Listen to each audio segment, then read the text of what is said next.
पहलगाम में आतंकवादियों की कायराना हरकत का शिकार बने झालिदा निवासी मनीष रंजन का पार्थिव शरीर गुरुवार सुबह रांची एयरपोर्ट पहुंचा। इस दौरान उनके परिजन, नेता प्रतिपक्ष बाबूलाल मरांडी, बीजेपी सांसद प्रदीप वर्मा और पार्टी के सैकड़ों कार्यकर्ता भी मौजूद रहे। इधर बुधवार को केंद्र की सुरक्षा समिति द्वारा लिए गए 5 अहम फैसलों के बाद अब आगे क्या हो सकता है, इसी को लेकर हमारे संवाददाता मधुकर आनंद ने सांसद प्रदीप वर्मा से खास बातचीत की। चलिए आपको सुनवाते हैं उन्होंने क्या कुछ कहा। पहलगाम की घटना के बाद मनीष रंजन, जो कि आईबी के अधिकारी थे, रांची में भी कार्य कर चुके थे, उनका शव रांची आया और रांची से झालदा गया, जहां उनका परिवार रहता है। यहां सांसद प्रदीप वर्मा जी हमारे साथ हैं। कई बातें हैं, बॉडी आई चली गई, लेकिन कई बातें हैं जिनको समझने की ज़रूरत है। प्रदीप जी, सबसे पहले तो बहुत दुखद घटना, बहुत मर्माहत करने वाली घटना। भारत सरकार ने कई महत्वपूर्ण, जैसा कि अभी आप कह भी रहे थे, कई महत्वपूर्ण और कड़े निर्णय लिए हैं। आगे क्या देखते हैं आप? देखिए, कुल मिलाकर के सबसे पहले तो मैं जो मनीष रंजन जी का परिवार है उसके प्रति मैं अपनी संवेदना व्यक्त करता हूँ। और ये जो मानसिकता है, जिस मानसिकता के कारण ये घटना घटी है, ये आदिम समय की मानसिकता, मोमिन और काफिर का जो भेद है, जो विचारधारा में है, ये जब तक समाप्त नहीं होगी या जब तक सुधार नहीं होगा, तब तक इस प्रकार की घटना भारत ही नहीं पूरे विश्व को देखती रहनी पड़ेगी। ये जो घटना घटी है, ये केवल आतंकवादी घटना नहीं है, ये हिंदू नरसंहार की घटना है।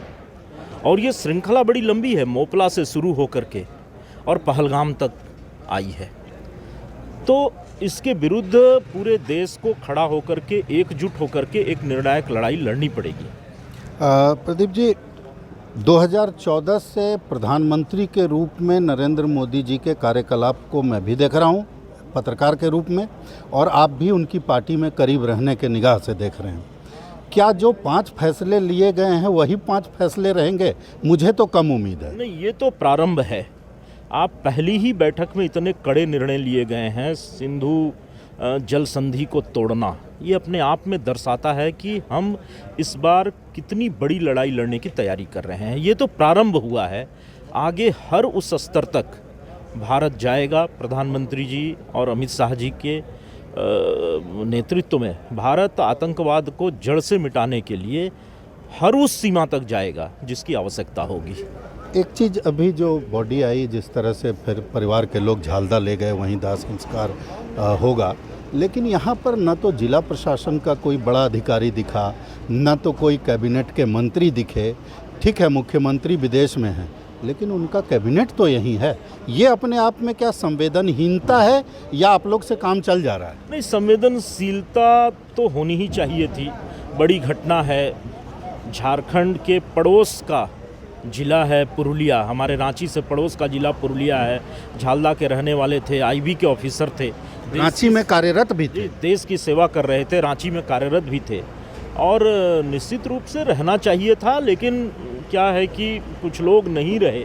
उससे ज़्यादा महत्वपूर्ण ये है कि आज पूरा देश सड़क पर उतर करके अपनी संवेदना व्यक्त कर रहा है, अपना क्रोध प्रकट कर रहा है। ये ज़्यादा महत्वपूर्ण है। तो साफ तौर पर प्रदीप जी ने जो कुछ भी कहा, अब फिलहाल ये लोग इसमें राजनीति नहीं ढूंढ रहे हैं, लेकिन प्रशासनिक तौर पर देखा जाए तो ये एक चूक मानी जा सकती है। तमाम बातें अपनी जगह हैं, लेकिन बीजेपी के सांसद प्रदीप जी का भी साफ कहना है कि अभी तो आरंभ है, अभी प्रचंड बाकी है। भारत एक्सप्रेस के लिए कैमरामैन धर्मेंद्र के साथ मधुकर आनंद, रांची।